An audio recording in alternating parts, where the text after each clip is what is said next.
This week, we dive further into the idea of the ineffable name, the Elohim. Then we take a more objective look at the ineffable word of God. Is it a name, a phrase, an action? What could it mean? And finally, we'll wrap it up with a discussion on a new tarot card draw from a new deck. Stay tuned. Welcome back to Whence Came You, a Masonic podcast featuring research papers and discussions related to Freemasonry. Here's your host, Brother Robert Johnson. Welcome back to the show. This is episode number 525. As always, on the top of the program, I want to go ahead and thank our contributors, our fellows, and our producers, and our legacy partners. Without you, we cannot make this show, and I thank all of you for allowing us to create such expansive Masonic education and to have it available to all who are interested in Freemasonry and, as Albert Mackey has called it, its kindred sciences.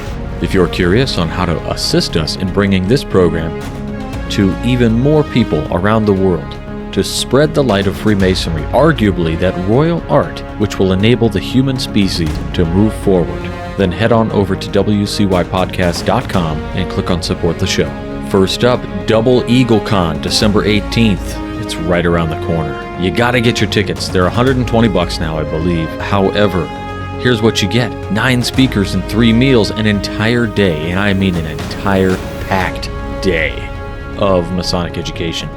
Michael R. Pohl, Joseph Wages, Roberto Sanchez, Stephen L. Harrison, Chuck Dunning, Brent Morris, Bob Davis, Darren Laners, and Jeffrey Croteau all are going to be at this event at the Scottish Rite Cathedral, located in Bloomingdale, Illinois. Head on over to tinyurl.com/Double Eagle Con 2021, and you will then be able to buy your tickets. Ticket sales are going to end likely on the 17th, I believe, but I wouldn't chance getting that close. I would go ahead and pick up your ticket now because it's going to sell out for sure. There is a limited amount of space, and at this time, I think we're getting close to capacity. So if you're waiting, you want to check it out. Again, this is going to be a fantastic event where you're going to get the best speakers in all of Freemasonry in one roof. It's going to be pretty incredible. So again, check this out. Cannot recommend it enough. I will be there. You'll find Brother Scott Duvall will be there as well. Brother Guy Sobecki and so many others will be there. It's going to be an entire day of Masonic education that you're just not going to want to miss. So last week, we got into the topic of the Elohim, and we talked a little bit about kind of objectively what it could be, and we said we would read the second part this week, and we will do just that. But first, I want to read this short piece that comes from the Grand Lodge of Rhode Island. And this is available on rimasons.org. I'll have a link back to it in the show notes as always. And it's by Roy F. Pruitt. The name of this piece is called The Ineffable Name. One of the most important symbols in Freemasonry is the ineffable or incommunicable name of God. Often called the Tetragrammaton, from the Greek tetra, 4, and gramma, letter, because in Hebrew it consists of the 4 letters, YHWH, and ineffable because it was unlawful to pronounce it. To help the reader understand why the name of God was incommunicable, a brief explanation of the Hebrew language is necessary. The Hebrew alphabet consists entirely of consonants, the vowel always being inserted orally and never written in. The vowel sounds were inserted orally, but only after proper instruction as to the pronunciation of the word. The pious Jew was unable to pronounce any word which had never been before uttered in his presence. Vowel points, as they are called, were invented by the Masoretes, 6 centuries after the Christian era. The name of God, as we pronounce it, is Jehovah, and there is no certainty that is the correct pronunciation, for the oral tradition has been lost to history. Throughout the Old Testament, God is known by I Am, El Shaddai, the Almighty One, Elohim, and other names. But upon Mount Sinai, God communicated to Moses his true name. Thus shalt thou say unto the children of Israel, Jehovah, the God of your fathers, the God of Abraham, the God of Isaac, the God of Jacob, hath sent me unto you. This, Jehovah, is my name forever, and this is my memorial unto all generations. To add to this mysticism, the Kabbalists, by the change of one letter, read the passage as, "This is my name forever," but wrote it slightly different. "This is my name to be concealed." The Kabbalists, being very meticulous in their writings, it is hard to conceive that they made a mere mistake. In Kabbalah, hidden meanings are often deduced by transposing or reversing letters and writings. Also, a pious Jew will never pronounce the word Jehovah.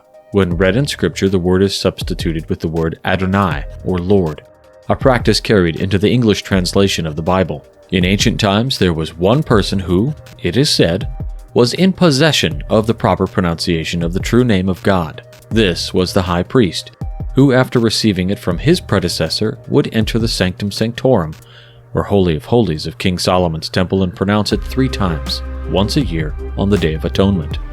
If the traditions of Freemasonry are correct, kings had to have possessed a true pronunciation because King Solomon is said to possess the true word and communicated it to Hiram, king of Tyre, and Hiram Abiff. Since times of antiquity, the name of God have been venerated as sacred. The Kabbalists and Talmudists proclaim the mere utterance of God's name shakes heaven and earth and inspires the very angels with terror and astonishment. The rabbis called it Shem HaForish, or in English, the name that is declaratory. It has been said that Freemasonry is not a religion, but Freemasonry is religious. Many of the symbols used in Masonry correspond with the search for divine truth, which is what every Mason searches for in his work and travels. References here go back to the book of the chapter or monitorial instructions of degree work by Albert Mackey, the Holy Bible Book of Exodus, Symbolism of Freemasonry by Mackey, and Explaining the Science and Philosophy of Masonry, and Duncan's Ritual. So here you have a primer on the name of God and its substitutions.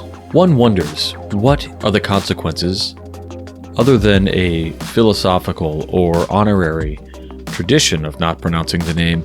Is there a very real physical property that happens when the name is pronounced correctly? We may never know.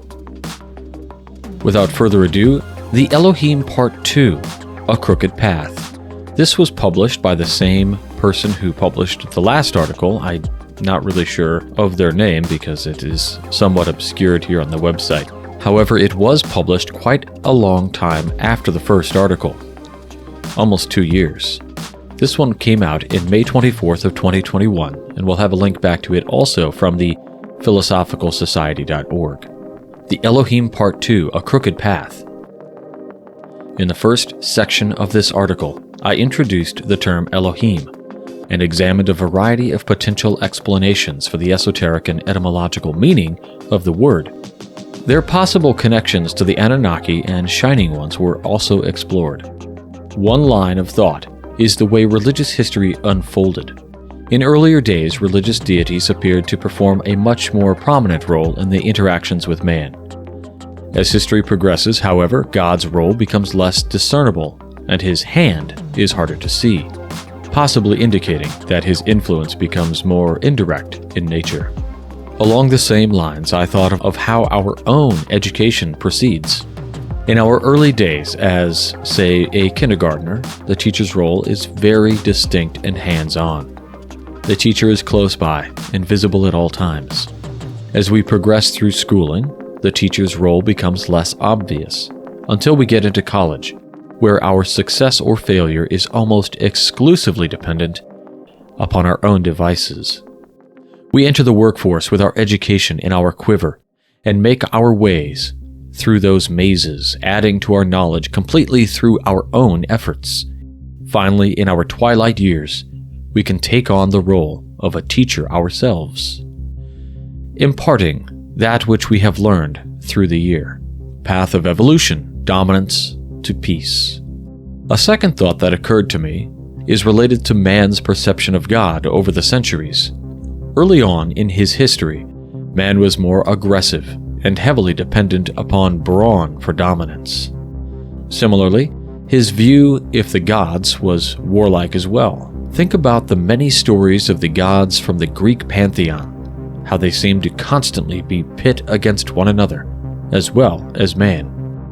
As man matured, his belligerent tendencies began to soften. Though far from perfect, man is on an improved path, and his view of God evolved similarly.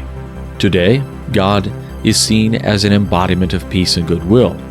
An interesting contrast presents itself today among people of differing warlike stances. Terrorists tend to view their God as a very direct and confrontational, similar to themselves, whereas those in the Western world tend to view God from a Christian point of view as a primary peacemaker. Using the same logic, it is my belief that those we named fallen angels may not be what we think them to be.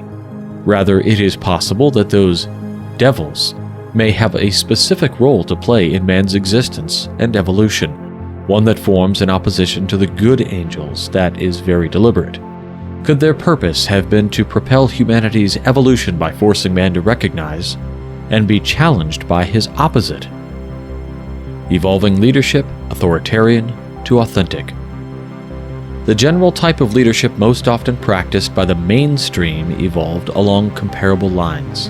In early days, leadership was much more direct and unambiguous. The leader was very evident and authoritarian in nature. He maintained his power through force, if necessary, and it was often the strongest that assumed kingship and other positions of authority. Today, more indirect and subtle forms of leadership are championed. Some examples include servant leadership and authentic leadership.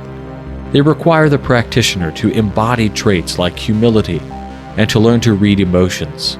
Overall, I found this research subject to be very satisfying, rewarding, and somewhat surprising.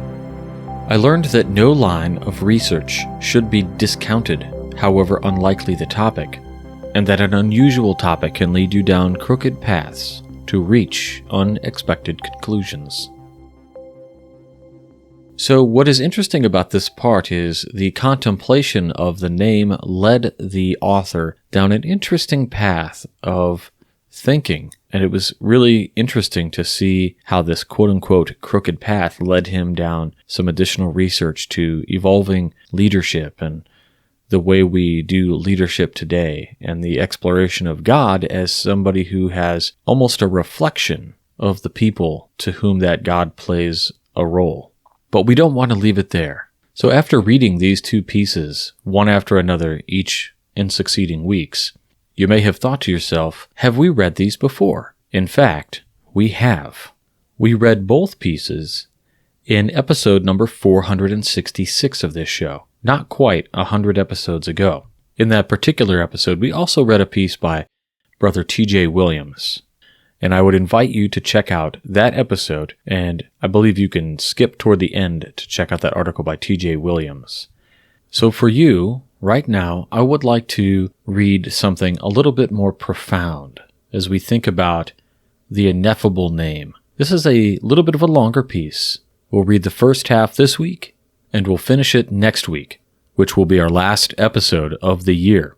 At the conclusion of that episode, I will also reveal what PDF book I'm going to be sending out to all of our contributors, fellows, producers, and legacy partners, as they have all been helping the show out all year long. I would like to show some gratitude by once again getting you guys a really great OCR'd, searchable PDF of a great Masonic text. And I'll go ahead and have that issued to all of you via email or in the Patreon platform.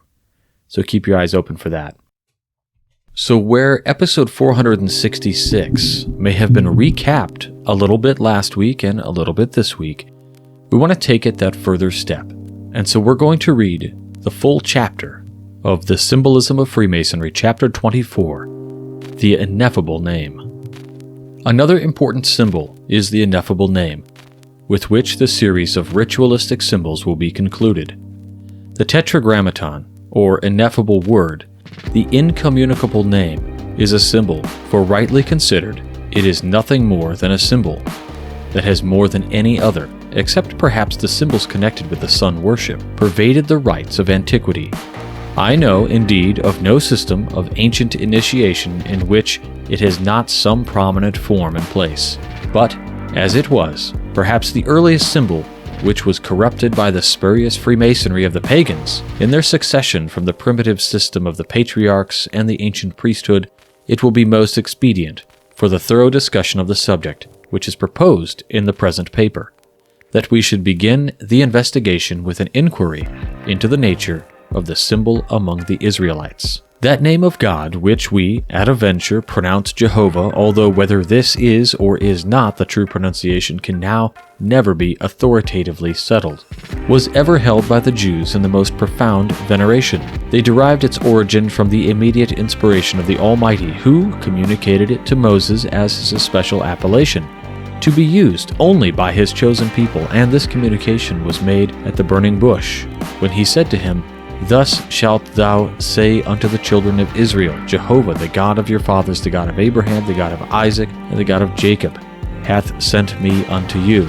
This, Jehovah, is my name forever, and this is my memorial until all generations." And at a subsequent period he still more emphatically declared this to be his peculiar name. "I am Jehovah, and I appeared unto Abraham, unto Isaac, and unto Jacob by the name of El Shaddai. But by my name Jehovah was I not known unto them." It will be perceived that I have not here followed precisely the somewhat unsatisfactory version of King James Bible, which by translating or anglicizing one name and not the other, leaves the whole passage less intelligible and impressive than it should be. I have retained the original Hebrew for both names. El Shaddai, the Almighty One, was the name by which he had before heretofore known to the preceding patriarchs. In its meaning it was analogous to Elohim, who is described in the first chapter of Genesis as creating the world. But his name of Jehovah was now, for the first time, to be communicated to his people. Ushered to their notice with all the solemnity and religious consecration of these scenes and events, this name of God became invested among the Israelites with the profoundest veneration and awe. To add to this mysticism, the Kabbalists, by the change of a single letter, read the passage, "This is my name forever," or as it is in the original, that is to say, "This my name to be concealed." This interpretation, although founded on a blunder, and in all probability an intentional one, soon became a precept, and has been strictly obeyed to this day. The word Jehovah is never pronounced by a pious Jew who, whenever he meets with it in Scripture, substitutes for it the word Adonai or Lord, a practice which has been followed by the translators of the common English version of the Bible, the word Jehovah in the original being invariably translated by the word Lord. The pronunciation of the word being thus abandoned became ultimately lost, as by the peculiar construction of the Hebrew language, which is entirely without vowels, the letters being all consonants, can give no possible indication to one who has not heard it before of the true pronunciation of any given word. To make this subject plainer to the reader who is unacquainted with Hebrew, I will venture to furnish an explanation which will perhaps be intelligible. The Hebrew alphabet consists entirely of consonants. The vowel sounds have always been inserted orally and never marked in writing until the vowel points, as they are called, were invented by the Masoretes some 6 centuries after the Christian era. As the vowels sounds were originally supplied by the reader while reading from a knowledge which he had previously received by means of oral instruction of the proper pronunciation of the word, he was necessarily unable to pronounce any word which he had never heard before in his presence. As we know that DR period is to be pronounced doctor and MR period Mr, because we have always heard those peculiar combinations of letters thus enunciated, and not because the letters themselves give any such sound. So the Jew knew from instruction and constant practice, and not from the power of the letters, how the consonants in the different words in daily use were to be vocalized. But, as the 4 letters which compose the word Jehovah, as we now call it, were never pronounced in his presence, but were made to represent another word, Adonai, which was substituted for it, and as the combination of these 4 consonants would give no more indication for any sort of enunciation than the combinations doctor or Mr give in our language, the Jew, being ignorant what vocal sounds were to be supplied, was unable to pronounce the word, so that its true pronunciation was in time lost to the masses of the people. There was one person, however, who, it is said, was in possession of the proper sound of the letters and the true pronunciation of the word. This was the high priest, who, receiving it from his predecessor, preserved the recollection of the sound by pronouncing it 3 times once a year on the Day of Atonement, when he entered the Holy of Holies of the tabernacle of the temple. If the traditions of Masonry on this subject are correct, the kings, after the establishment of the monarchy, must have participated in this privilege, for Solomon is said to have been in possession of the word, and to have communicated it to his 2 colleagues at the building of the temple. This is the word, which from the number of its letters was called the Tetragrammaton, or 4-lettered name, and from its sacred inviolability, the Ineffable, or unutterable name. The Kabbalists and Talmudists have enveloped it in a host of mystical superstitions, most of which are as absurd as they are incredible, but all of them tending to show the great veneration that has always been paid to it. Thus they say that it is possessed of unlimited powers, and that he who pronounces it shakes heaven and earth and inspires the very angels with terror and astonishment. The rabbis called it the name that is declaratory, and they say that David found it engraved on a stone while digging into the earth. From the sacredness with which the name was venerated, it was seldom, if ever, written in full, and consequently a great many symbols or hieroglyphics were invented to express it. One of these was the letter, or Yud, equivalent nearly to the English I or J or Y, which was the initial of the word, and it was often inscribed within an equilateral triangle, the triangle itself being a symbol of deity. This symbol of the name of God is peculiarly worthy of our attention, since not only is the triangle to be found in many of the ancient religions occupying the same position, but the whole system itself is undoubtedly the origin of the hieroglyphic exhibited in the 2nd degree of Masonry, where the explanation of the symbolism being the same, the form of it, as far as it respects the letter, has only been anglicized by modern innovators. In my own opinion, the letter G, which was used in the Fellowcraft degree, should never have been permitted to intrude into Masonry. It presents an instance of absurd anachronism which would never have occurred if the original Hebrew symbol had been retained. But being there now without the possibility of removal, we have only to remember that it is in fact but the symbol of a symbol. Widely spread, as I have already said, was this reverence for the name of God, and consequently its symbolism. In some peculiar form, it is to be found in all of the ancient rites. Thus, the Ineffable name itself, of which we have been discoursing, is said to have been preserved in its true pronunciation by the Essenes, who in their secret rites communicated it to each other only in a whisper and in such form that while its component parts were known, they were so separated as to make the whole word a mystery.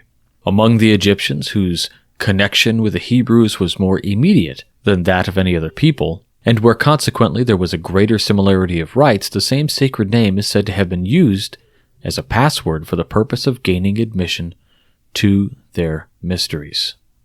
Now we will continue the rest of this piece next week as the final episode of the year. Before we leave you this week, let's take a look at the tarot. Alright, so if you're just joining us for the first time, over the last few weeks, we've begun a segment on the tarot.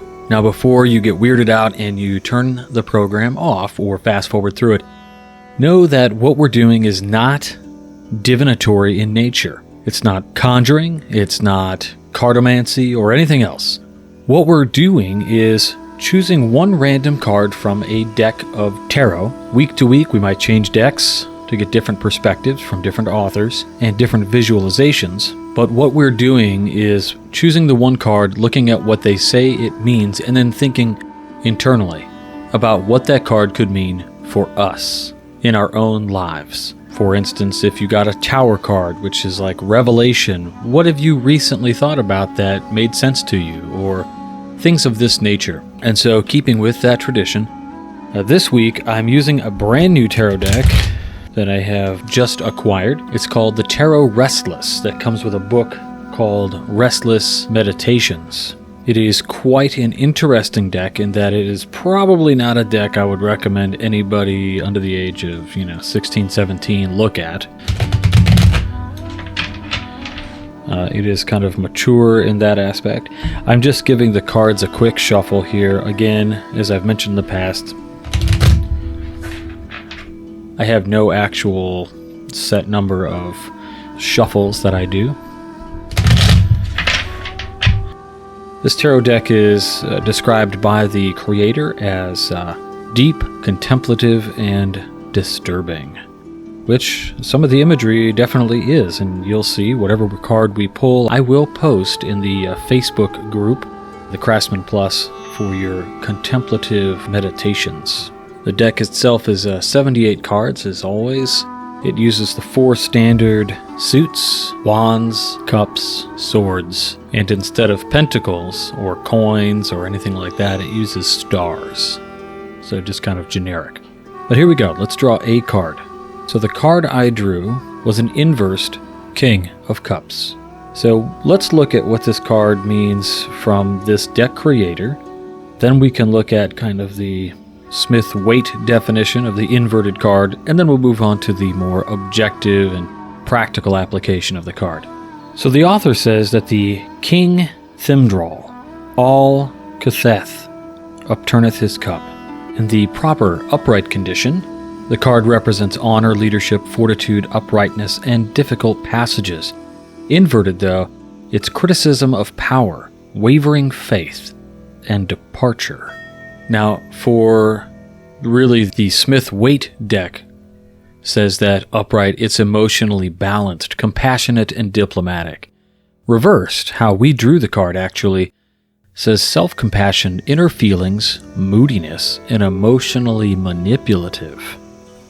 Well, the King of Cups really, in general, there's a stone around them. Whether the king sits on the stone or not is up to the particular artist. The king holds a cup that really represents emotions, and he sometimes will hold a scepter that is representative of power and control. And unlike some other of the court cards, you'll notice he is not looking at his implement, right? So in this card, he's not looking directly at the cup. He's focused on something else, which means maybe he's already mastered this emotional self. Which, again, the cup represents emotion, so if he's not looking at it, he's really not thinking about that so much. So maybe he's acting out of something else, acting not in an emotional fashion. But if he's inversed, maybe he is acting on emotions more than normal. The King of Cups reversed might indicate that we are thinking too much, that we are thinking about our innermost feelings. What could we be thinking about? Perhaps we are becoming more aware of our feelings this time of year, maybe? You might be thinking or even discovering some of the emotions that you have in your subconscious and thinking about how those subconscious thoughts might be affecting you in your waking mind, in your day-to-day goings-on. The card also stands for like this emotional stability. So if it's inversed, it might be telling us that are we reacting appropriately, or are we getting too upset with, goings on in the family and drama? Maybe not so surprising this time of year as, the holidays do bring upon us a certain amount of stress and anxiety in a lot of cases. So this could be indicative of telling us, hey, let's be aware of our own anxieties and emotions in this holiday season and not get too caught up in the family drama or friends drama, whatever it could be. And lastly, it also may indicate that you're beating yourself up about something. Perhaps there's something in your life that you've just been going over all the time and thinking about how you could have, quote unquote, done a better job. And this might not be completely accurate. You need to be able to give yourself self-compassion, to forgive yourself for things. You're not giving yourself your due credit. For our Craftsman Plus, I'd like to know, in this upcoming holiday season, what is something that has been stressful for you? What is something that is a stressor for you? It could be all year, it could be at the holiday season, but what is something that is a stressor for you? And lastly, if you feel comfortable enough, tell us something that you've been beating yourself up over, that you know you should be more compassionate to yourself about. That's it for this week. I hope you all have enjoyed. We'll talk to you all again next week when we finish out this article or chapter rather, as well as dive into some other new areas of Freemasonry. One more time, I want to thank you all for listening, and I want to give a special thanks to our contributors, fellows, producers, and legacy partners of the program. Without you, we cannot make this show. And if you want to learn more about it, head on over to wcypodcast.com, click on support the show, and see how you can help. And lastly, go to tinyurl.com/DoubleEagleCon 2021 to get your tickets for the most incredible education event of 2022. We waited all year to bring it to you, and here it is. It's coming up. It's right around the corner. I'll be there. Scott Duvall will be there. Darren Laners will be there. Plus, not to mention all of our presenters, which are just incredible individuals, the top Masonic names in the United States. It's going to be amazing. Check it out. Again, tinyurl.com/DoubleEagleCon 2021 and get your tickets. With that, I'll talk to you all next week. Till then, stay on the level for Whence Came You. I'm Robert Johnson. Take care.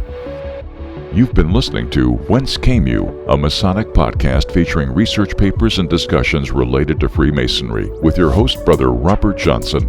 Be sure to join us for our next edition.